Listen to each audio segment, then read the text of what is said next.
Goedenavond en welkom bij College Tour. Vanavond echt een bijzondere uitzending, want we hebben een historische gast. Ze noemen hem Arch. En samen met Nelson Mandela is hij het symbool van de strijd tegen de apartheid. En nog steeds vecht hij tegen onrecht en hypocrisie. Dit is zijn allerlaatste reis naar Nederland, heeft hij gezegd, want hij wordt dit jaar 81 jaar oud.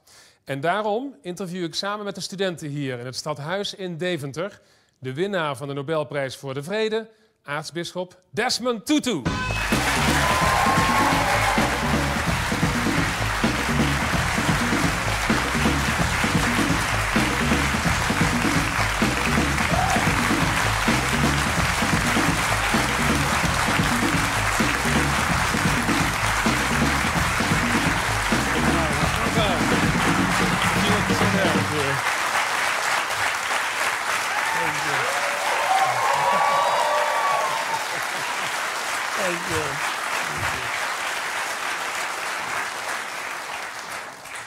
Sorry. Thank you so much for coming. It's wonderful to be here. Is this really your last trip? Yes. Yeah. We're very happy and delighted that you are here today. It's a student show. The guys are going to ask you questions. But first of all, what kind of student was Desmond Tutu when he was the age of the people here? He loved girls.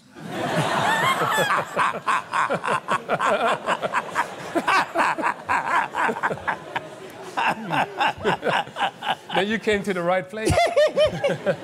Yes, I mean, they are really confusing me.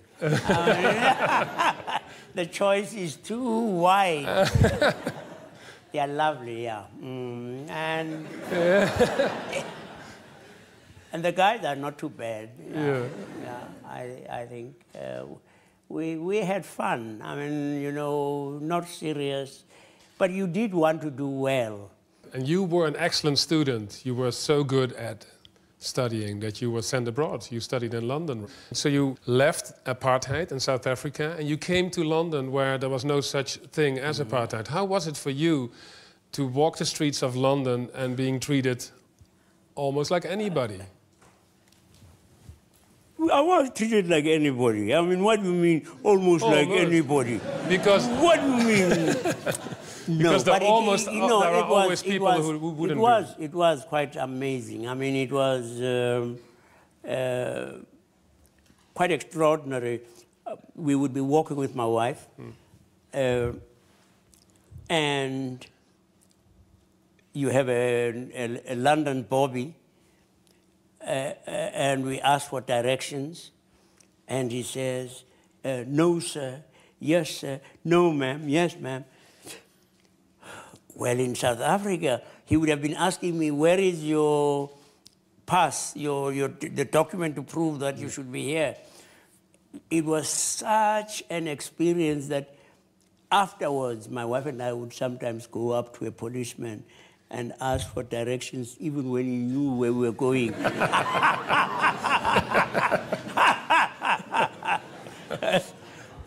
We have heard now in these few minutes that we are talking your giggle, which will come back through various persons that we have spoken to for this show about you. Let's first have a look. The famous Tutu giggle. I go for the beautiful things first. Yes, I know, I can see.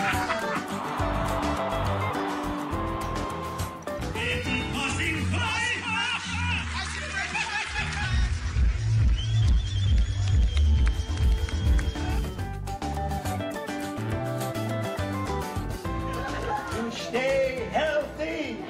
Stay happy.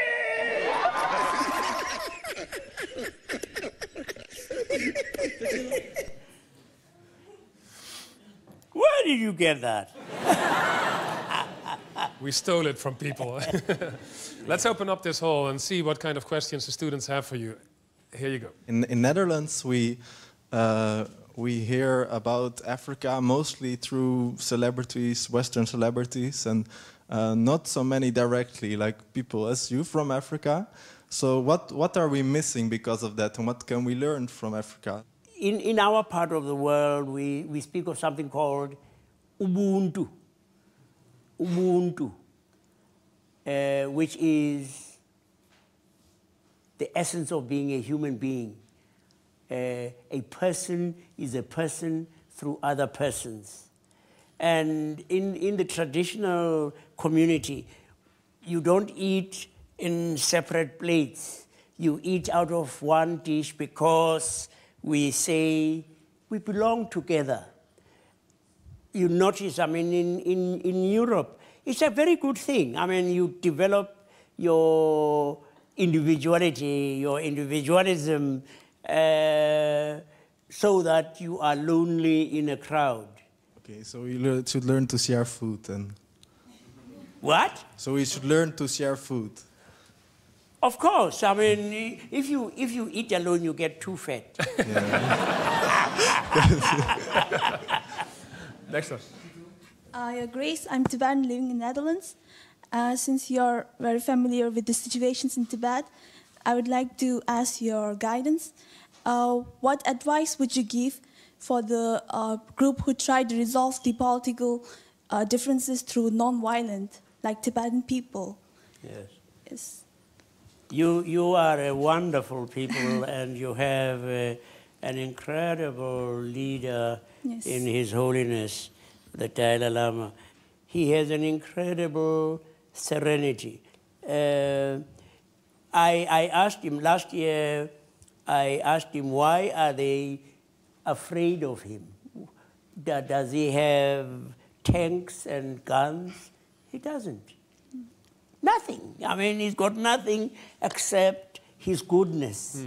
But the question was, yes, I mean, what the violence. Should you use violence for a freedom struggle like ANC did in South Africa? Because for over 15 years, the Dalai Lama has been struggling, and to no avail yet. Violence or non-violence? Yes, well, I think, I mean, that you have to keep holding on to what the Dalai Lama says.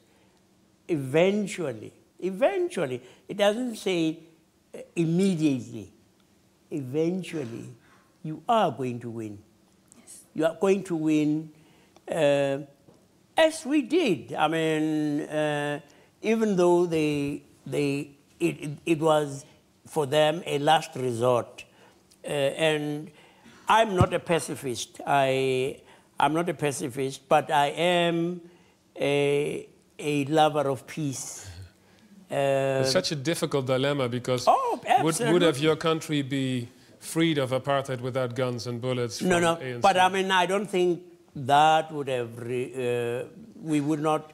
I don't think we would have been liberated by that. What worked? What worked were sanctions. That is what broke the back of the, as it were, the camel. It was the sports boycott.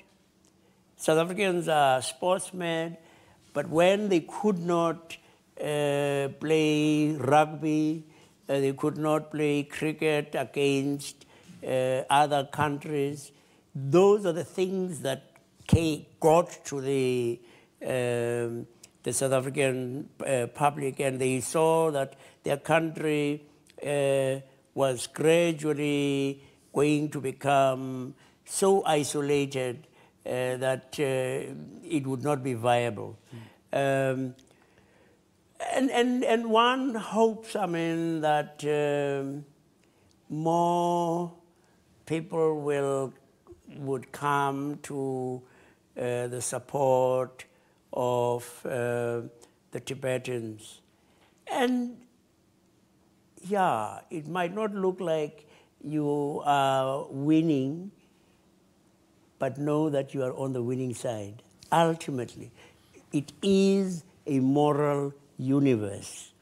Right will ultimately prevail. Let's have a look at your struggle with Nelson Mandela and many others to get rid of apartheid. More than 500 youths are killed as the violence spreads across the country, then under white minority rule. The bloody uprising galvanizes the movement against South Africa's apartheid regime. Now they say to us, you black people, don't go into God's sea, because God's sea here is white. God's sea? What? I mean, this is God's sea, this is our country, and we are claiming what is ours. I call upon you, Desmond Tutu, to come to the rostrum and receive the Nobel Peace Prize for 1984. Millions of blacks inside South Africa are convinced that the revolution will come. The Berlin Wall fell, and the walls of apartheid are falling. Nelson Mandela's first steps back to freedom. What have we said to racism? What have we said to injustice? What have we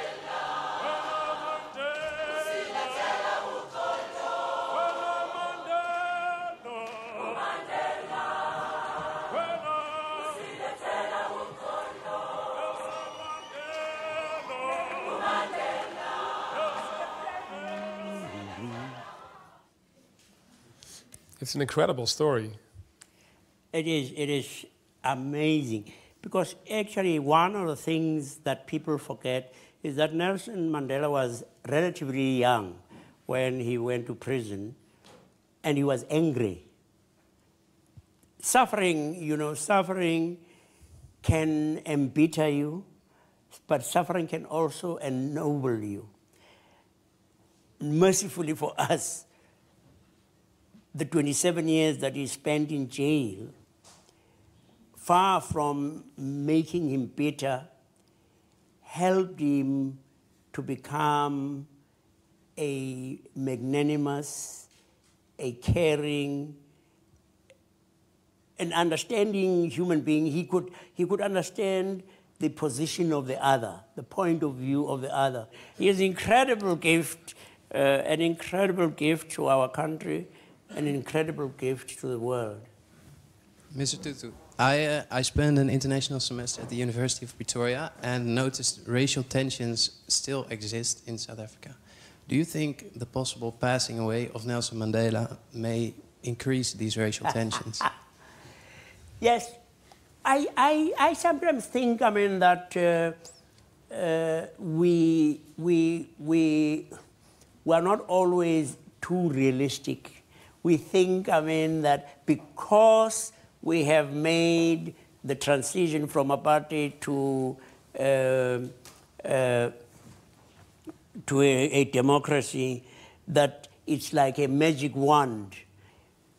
But even today, there is racism. It's not something that you can wipe. I mean, it is that the laws of the country. But you see, the law can't make you love someone. The law can make it. Martin Luther King said, you can't legislate to make them love me, but at least you can legislate to stop them from lynching me. And that is important. Oh, there he is. Yes. It's a very interesting question, because what will happen with South Africa when Nelson Mandela is gone, when many of this very famous and influential generation, because we saw 3 weeks ago these terrible images on television of the miners. Let's have a look what happened there. Yeah.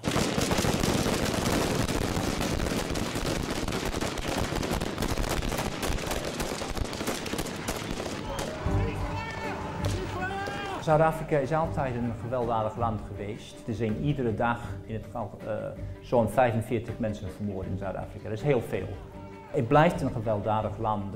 Ik denk dat wat terechtgekomen is vanuit de visie van Desmond Tutu helaas is veel minder dan hij zou hebben gehoopt 20 jaar geleden. De consequenties van de apartheid voel je nog steeds in Zuid-Afrika. De blanken zijn gewoon in het algemeen rijker dan de zwarten. And we think that the democracy is fine for us because we are from the apartheid time. But now I think we are democratic, but now it looks like bad apartheid. Dus de toekomst van Zuid-Afrika ziet er niet zo goed uit vanwege zijn grote politieke problemen. Er moet iets belangrijkste gebeuren in de politiek in de volgende jaren. Maar wat dat zal zijn, niemand weet. The Honorable asked President Jacob Zuma to resign. Jacob Zuma has been judged by God. He is no longer the leader of this country. Do you understand the miners who are striking? And when you saw these images of the shooting, I mean, so close by, more than 35 people got killed. Yeah. Did it remind you of images in the past? It was awful. I mean, it is awful. Sharpeville, I mean, did it come to mind? It is awful. I had an outburst. I was asking, what has happened to us? Remember also, you know, I mean, we've forgotten that we are a wounded people. All of us, black and white, are wounded people, and that we are going to be needing a heck of time to recover from the trauma of apartheid. Many people from South Africa here. You are from South Africa. Are you worried about the future of your country? Yes, definitely. I think for some few years we thought we had a progress, and then the Youth League came into board and they just started ranting and raving, and you see like, okay, we do have the mines, but if you don't have the money to expenditure it, if you could say that, then we're in trouble, because I think in the coming 20 years, does my kids have a future in South Africa? And I think personally, I love the country, I want to be there for the rest of my life, but I can imagine that people who stay there for 11th generation and they're white and they're very South African. Yeah. So how do we say to them, like, oh, you are part of us and you will be here until time itself? Yes, I mean, I think that it is right to be concerned. It's your country. It's important also to say that, you know, somebody said, we learn from history that we don't learn from history. We don't learn the lessons that we ought to be learning. At home, one of the problems is we imagined that we would be, I mean, all of us would be wonderfully caring of each other. Nothing of the sort. I mean, there are people who are greedy, people who have become very, very, very, very, very, very wealthy. Originally, you would put a line and say, here are the rich on this side, here are the poor on this side. All the rich are white and the poor are black. Today, no. Yeah. You are beginning to have a mix. And many of the people who have become rich have not become rich in a fashion that is legal. Are you disappointed about this? Well, I cry. I mean, that, and that is why, I mean, they said I had an outburst. I said, what is happening, or what has happened to us? What is happening to our country? What is happening that, the police should do what they did in Marikana? What is happening when you can have a young man who eggs people on to do wrong things and they listen to him? And you have the phone numbers of the people who are in charge. Did you call President Zuma and say, what the hell is going on there? Well, I have said so. As it happens, last week, I was at a funeral, and the president was sitting there in front of me, and I said, no, I'm not attacking you, I'm just asking, and he said, no, we need, I said, what is happening? What is happening? What is happening to us? You know, it is not something where you point fingers at others, you say, it is us. What did he say? It is us, and he said he agreed. What he asked, the question, he agreed that is the question to be asked. But he said the next question that we should ask, quite rightly, is what do we do about it? And he then said there that we must make an appointment. He wants to meet with me so that we begin to talk about what do we do? You are called the moral conscience of South Africa, and therefore my question is, what's your greatest moral difference between you and Mr. Zuma? I don't think, I mean, we don't have, I mean, it's just that he really is a charming person. He's very warm, but yeah, I accept that he is my president now, and I have to show him the respect that is due to the head of state of my country. But with the kind of things that had already happened, I mean, that he was charged with rape, he was charged with corruption. I said those things, yeah, upset me. And I would prefer a different kind of leader. Here. I'm from Eritrea, but I grew up here. Yes. And I actually wanted to ask you, what do you think of governmental aid to Africa? Does it, yeah, what do you think of it? Do you think it works, or do you think... It depends on who is administering it. I mean, quite clearly, it has worked. I mean, many of our children would have died. Many people would have died of AIDS if we hadn't had the resources, or, I mean, what the Americans gave. Many people would not have been educated. Many people would, I mean, so many things have happened which would not have happened if there hadn't been the aid. What certainly has to be put clearly is that we have governments that use resources abominably badly.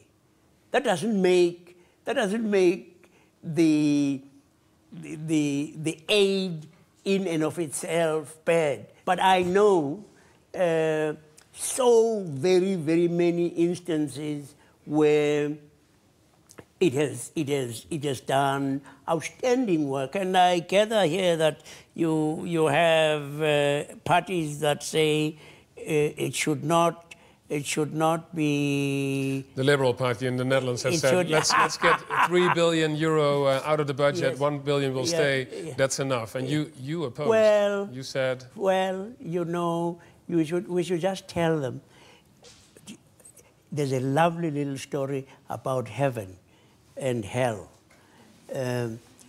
This person was given a tour of heaven and hell, and when they came to hell, they saw that there was a huge feast going on, or it should have been going on, but it was people sitting round a table piled high with food, and the people sitting around there were miserable and thin because they were eating, or supposed to be eating, with long-handled spoons.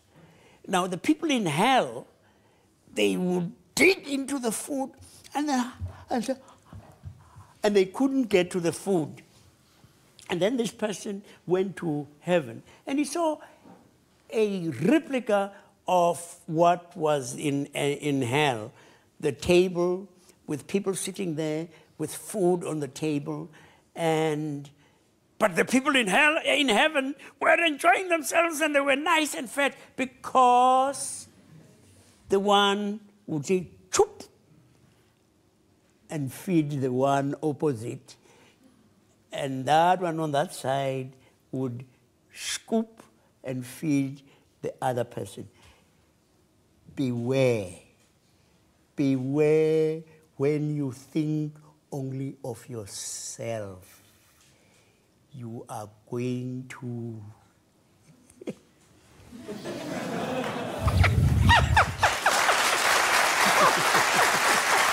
Beautiful story. Okay. Done. No, I have a surprise for you. You have. Please sit. Sorry. No. You're not done with us. You're not done. Listen, you were talking about hell, and the next person that will speak to you is speaking about... It's from hell. No. Not at all. No, not at all. Listen, you know her very well. You are one of the 10 members of the Elders, an organization of former heads of state, prime ministers, people who travel the world into crisis areas. Wise people like you. Yes, I think so. He said this publicly. Did you hear him? Can you yes, write I'll give it to you in writing. Stamp it. And signature, too. The person who was leading this organization in London as the CEO is Princess Mabel van Oranje. We haven't heard from her in the longest time, and I called her and we asked her, we have Desmond Tutu on the show, could we talk to you? Which she said yes to. This is what she had to say about you. Have a look. Hoe heeft u Desmond Tutu leren kennen? Jullie noemen hem de Arch, geloof ik. Hoe heeft u hem leren kennen? Arch. Ik heb hem leren kennen tijdens het sollicitatieproces voor de baan als CEO van de Elders. But wait, I don't think Arch will like it very much if we speak Dutch. I mean, if we speak about somebody, I think in this case we should definitely speak in the language he understands. Okay, we'll switch. Good. Good. So he was on the committee that selected you. Was he tough for you? I've never had a job interview that started with prayer. But that's the kind of man he is. He's very spiritual. He's obviously a moral authority. And what is important comes first. Could you characterize him for the people, although I don't think they exist, who don't know him? I think many of us know him for his laughter, for his sense of humor, for the moral courage that he has. And I don't think there are many people who, like him, can make you laugh and cry. And he can do that not just for people like me or other ordinary people, but he can also do that for presidents, his fellow elders. So that is quite unique, I think. What do you think is his biggest strength? His biggest strength is that he will never give up standing up for those whose rights are being denied. And he will use all the qualities and the access and the power that he has to make the world a better place for all. And the other side of his character, does he have any weakness? Hot chocolate. The amount of times when we were traveling and the meeting has to stop because he needs a hot chocolate. He can't find He has a sweet tooth. Okay. Is she right? Do you need some choco? Here it is. It's coming up for you, hot chocolate. Thank you.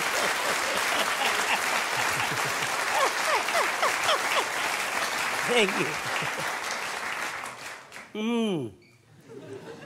Thank you. Do you miss her in the organization after the accident that happened with Prince Friso? Yes, Mabel is amazing. I mean, she's got a very creative mind, very orderly. Yeah, and I mean it is tough that since February. I spoke to her yesterday, day before yesterday, and yes, in fact she was speaking to me from her husband's ward. Yeah, it's terrible. Yeah, it's a terrible thing to see him. I mean, to see your husband lie there, and oh well, she did say on another day. She said she kissed him, and he moved a bit. But yeah, it's tough. It's really tough. What can you do for her? Well, I pray and I try chat with her regularly, just to let her know that we love her and care for her. She has a message for you. This is the last part of the interview that I did with her. Please listen to her. You left the elders. Do you still talk a lot to each other? Do you still meet or speak on the telephone? Yeah, very frequently. How important are those conversations with him? He is an inspiration for me and for many others, and he'll also always be. And he's also in these difficult times a great comfort. Would you like to say anything to him on camera? Of course. In the camera, kijken? Sure. Yeah.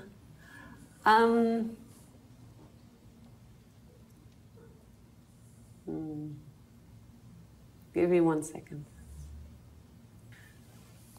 Dear Arch, you are a wonderful example and a great inspiration for so many of us, and definitely for me. I'm incredibly grateful for everything you do for the world, for humanity, for everything you teach us, for showing us what it means to be a human being, for the courage. And I hope that in whatever shape and form, I will be able to continue to work with you for many, many more years to come. The world needs you, and I love you. Thank you.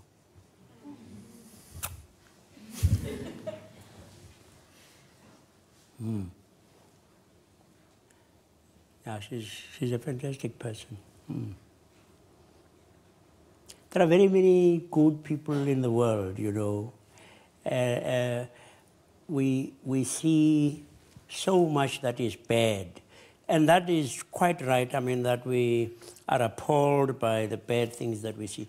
You are not very good at telling good stories, you know, stories of goodness. Do you mean the press, the media, or?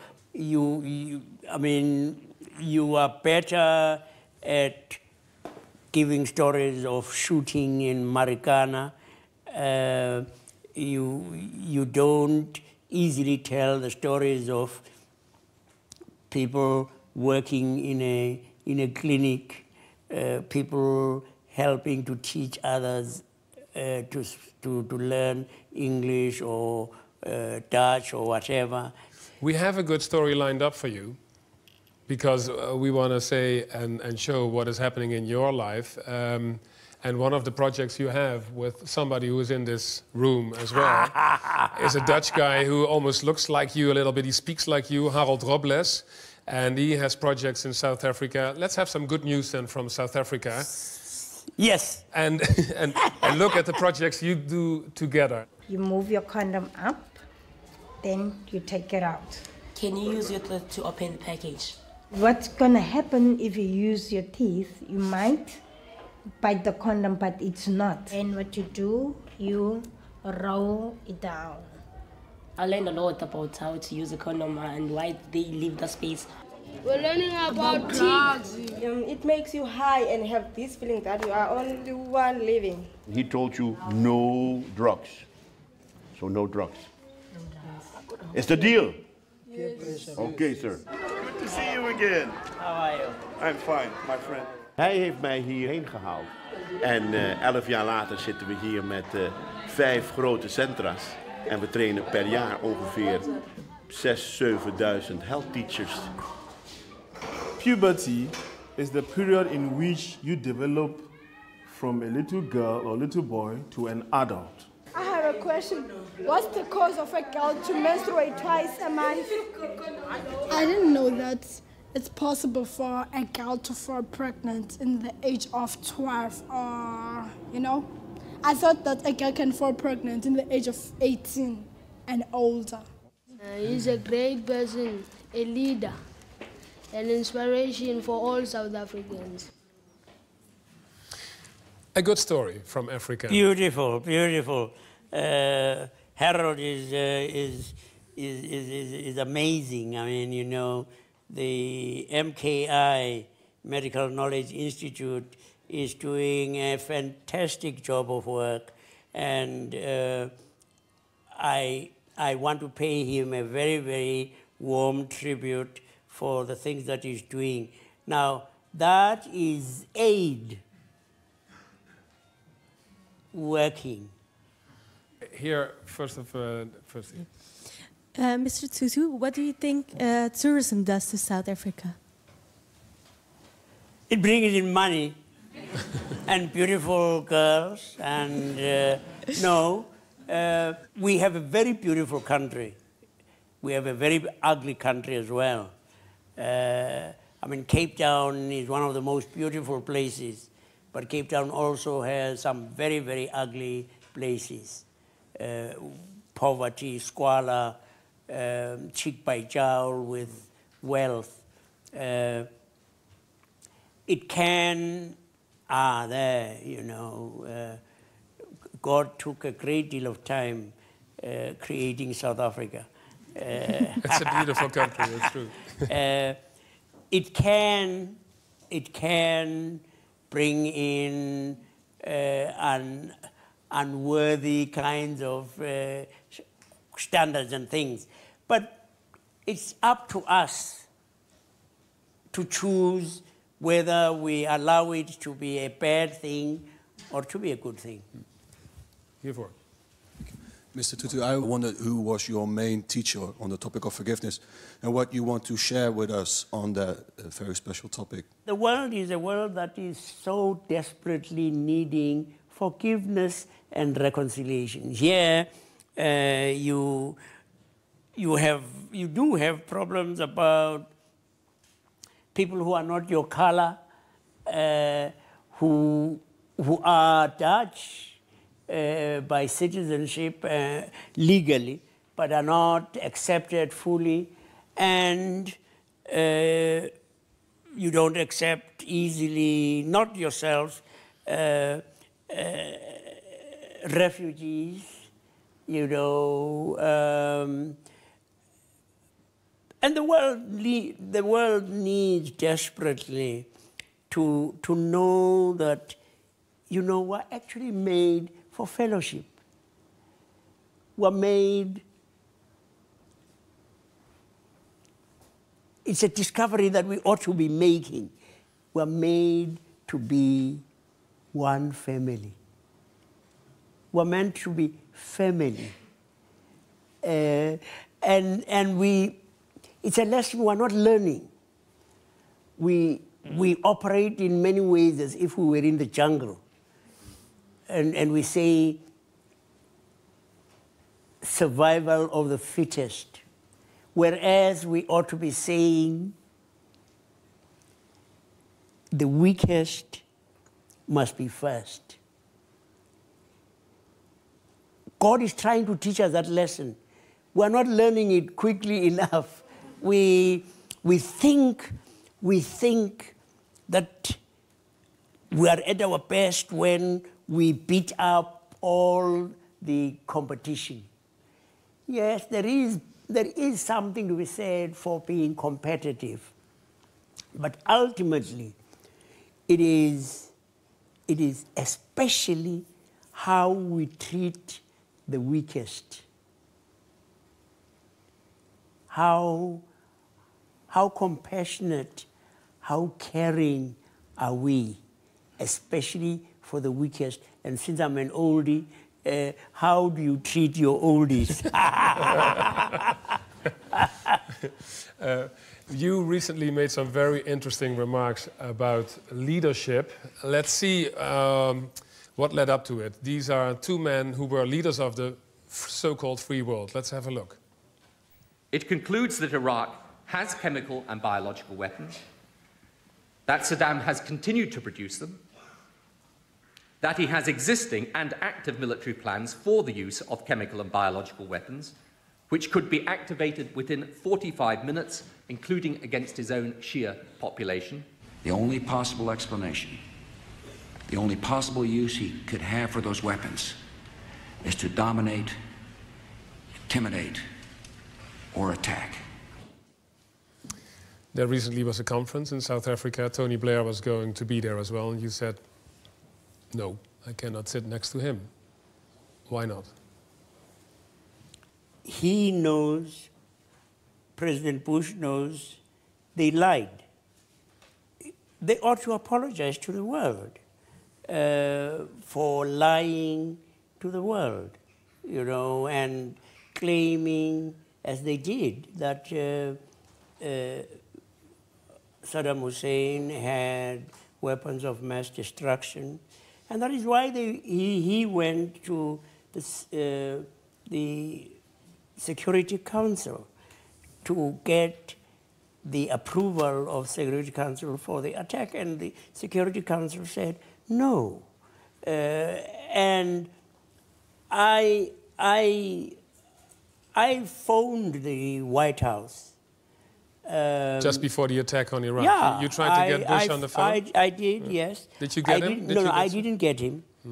But I got Condoleezza Rice. The Secretary of State? She said to me, she didn't think that the president would be willing to postpone the invasion. And look at the consequences now. I mean, you only the most cynical would say Baghdad is a better place now than it was before 2003. And one was then saying, I mean, what does this say about the International Court of... We have it in The Hague, the International Court of Justice, because you stated, you wrote in an article in The Guardian that it maybe would be a good idea to have Tony Blair and George W. Bush in the court in The Hague. Do you think of them as criminals in this case? Let them answer for themselves. You are saying Bush and Blair go to The Hague and explain your case, stand in court. They really ought to say to the world, sorry, we lied to you. Very clear. Will President Obama be the next president of the United States, you think? Will he be re-elected? Well, I mean, the alternative is...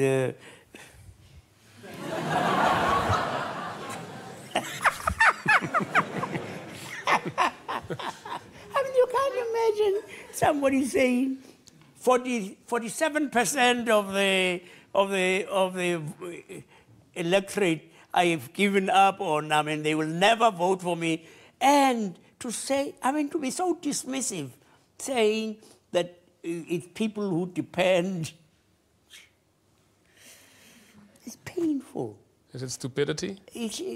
No, I mean, it's just, where is his heart? Where is his heart? I mean, what does he think of? I mean, the fact that you are poor doesn't make you less human. Many of the poorest people I know are some of the proudest people. I mean, it's awful. Yeah. It's an arrogance that is mind-blowing. What is the best advice you can give to the students here, the people watching at home, from almost 81 years of wisdom and experience? Yes. Always, I am incredibly inspired by young people. I just love you. I mean, young people you are incredible, really. You are idealistic. You dream dreams. Don't be infected by the cynicism of oldies. Believe that this world can become a better world. A world where there is room for everyone. A world where you have the capacity to include all, and not be shaken and be scared by the successes of others. Dream of a world where, as you say, poverty is history, where everyone knows that they have a place in the sun. Dream, because you actually get to be adults too quickly, and you forget your dreams. Dream, because it's amazing actually how God has used over the ages, especially young people. And God wants to use you, and you, and you, and you, and you, and you, and you, and you, and you, and you, and you, to make this the kind of world God wants it to be, a beautiful world for all.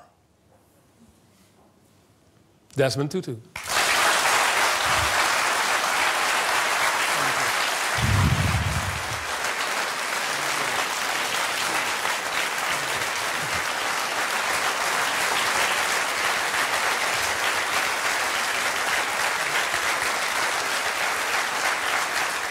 I would like to thank you so much for your time and being to Holland. I don't know if it's the last time, but please come back. And thank you so much for all your wisdom in this show, College Tour. Thank you, Desmond Tutu.